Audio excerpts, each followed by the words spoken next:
Thank you, Mr. Speaker. Ladies and gentlemen of the Iowa House, I rise today in support of this bill, and I'm very thankful. It is an enormous privilege to be here in this chamber and take part in this conversation.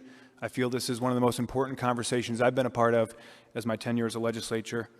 I just want to be very thankful for this beautiful country and the peace and the blessings of prosperity and liberty that have been bestowed to all of us.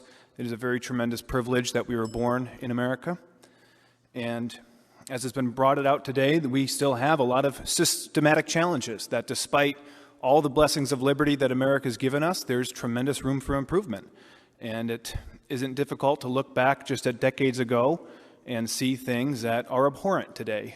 And probably fast forward decades in the future, we'll probably look back in this moment in time and still have that judgment that there are things that, that we're always improving as human beings. We're always improving our society towards justice, towards total equality under the law. So the systematic challenges are real, that life is very unfair, the world can be a very cruel and unforgiving place, and there is a lot of suffering, a lot of unimaginable suffering, a lot of unnecessary suffering that as a body we still need to work to address. I want to briefly explore my privilege, what some people would call white privilege. I do believe the term white privilege is racist on its face. I believe when the term white privilege is used, that does judge me based on the color of my skin, just as Dr. Martin Luther King advised people not to do. So it is a term that I think is just very incomplete and woefully inadequate to accurately describe what we're seeing in society. I've had a very privileged life, and I'm extremely privileged to be here in this chamber. But when looking back, there are things beyond my skin, things that go deeper than my skin tone that led me to be here. And the first thing that comes to mind is really the privilege that I had of having a loving father and a mother and father in the same household that loved each other, that had devotion, and loved their kids unconditionally.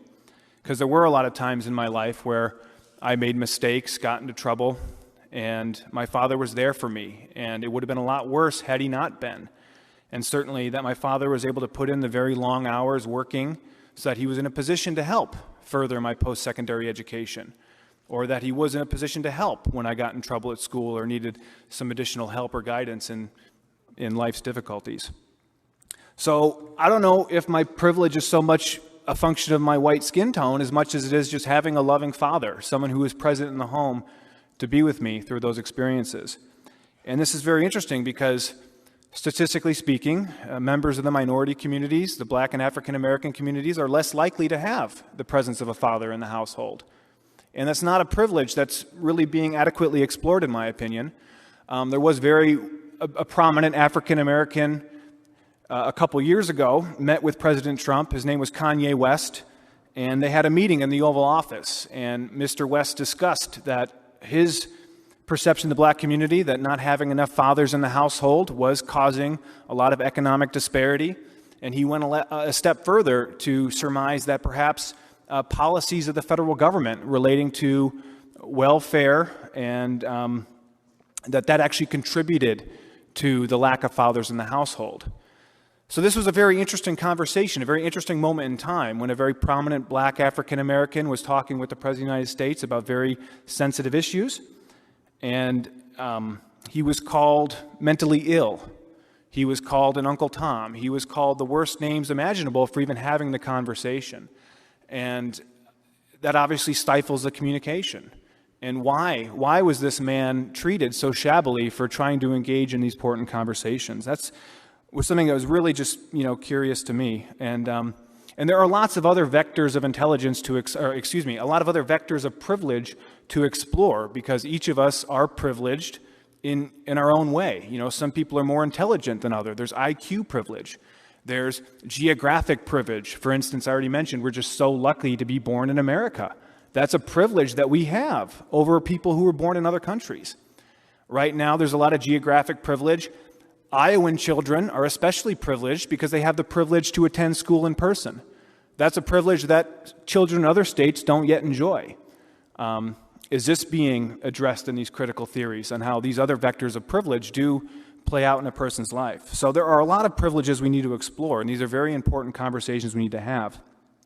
And as we mentioned, the communication, we really desperately need to have honest and open conversations about these topics. So that's why I'm so thankful we're debating this bill here in the House. But communication must be allowed to flourish because we need to correct these ills. We need to improve society. We need to strive towards justice and healing. But let's look at what stifles communication.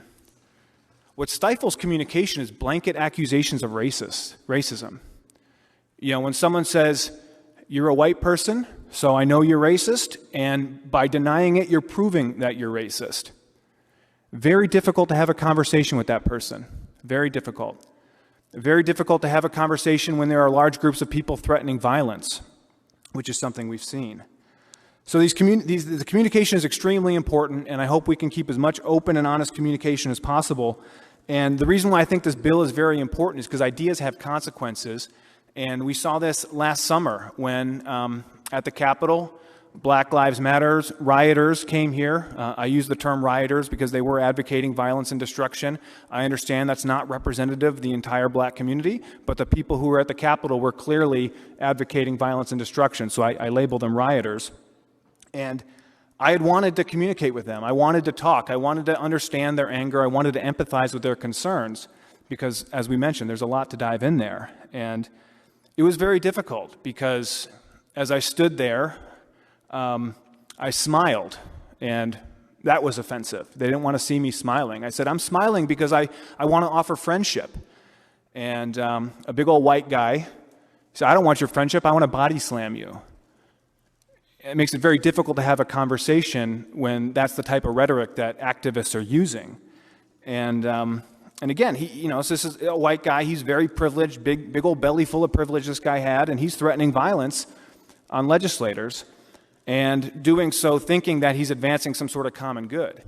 And what was extremely ironic to me through the whole conversation is that I've taken a lot of leadership on criminal justice issues, drug reform, issues that really strike at the intersection of where I think there are institutional things that do affect race, that disproportionately affect people of color. And the policies they're asking for, I had already introduced bills on. And so I guess I was naive. I thought because I'd already taken legislative action to address things that they were concerned about, that I was on their side and we could have a collaborative discussion on how to advance these ideas forward. But that was not the case because they were interested in violence. And then they were interested in threatening violence against police officers. And I reckon that wasn't absolutely everyone. I was able to manage to talk to some other young activists who were at the Capitol, and I asked them, what is motivating your activism? What have you, there's a long history of social justice and correcting the ills from the abolition movement to Martin Luther King. There's a broad history there. There's a playbook. You look at letters from a Birmingham jail.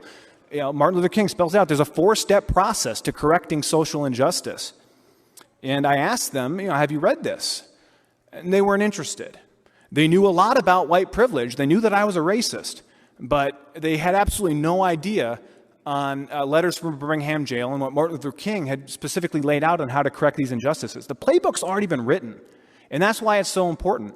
And again, it was just so frustrating to me because these children, they just thought that they think they knew everything, and they're speaking very violently, but they haven't even stopped to read a book. And Letters from Birmingham jail was required reading for me in high school and in college. So I'd kind of assumed that these children had been exposed to it, but they were not interested. They just knew that I was racist and that they were right. So in that atmosphere, it's extremely difficult to have these conversations. These ideas do have consequences. I believe Marxism is the correct nomenclature. Marxism is simply a socioeconomic analysis with a materialistic interpretation of the world. I think these divisive critical theories absolutely apply. And those actions have consequences. And we've seen that played out in the Soviet Union and other places. And we need to learn about the consequences of those ideas because this is a runaway train. And there's a lot of angry children who, again, are just not really connected to reality because they're being fed these half-truths, these things that don't really fully explore the full issues here. And it's extremely challenging. So I'm glad we're having this discussion. Our nation was founded in Philadelphia, the city of brotherly love, and I hope that is something we can all strive to live up to that American ideal and really work together to collaborate on these issues. So thank you, Mr. Speaker. The chair recognizes the lady from Scott, Representative